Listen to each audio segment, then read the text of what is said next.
Sebenarnya menyembelih sapi itu kan dikasih menghadap ke Ka'bah, Baitullah. Kemudian dia bersandar di badan kirinya, berarti kanannya di atas. Kemudian usahakan jangan potong urat yang dari tulang iga tembus ke tulang kepalanya. Kan ada itu saraf, itu jangan putus itu. Yang diputus itu jalur makanannya dengan dua kiri kanan yang di sini. Jangan terputus. Makanya kalau menyembelih usahakan kasih rapat baru ditarik.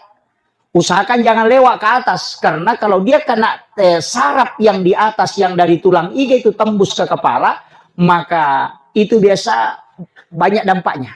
Makanya dilarang memang dalam fikih itu. Dilarang. Makanya penyembelihan itu tidak sembarang juga. Sama aja sebenarnya kalau napas.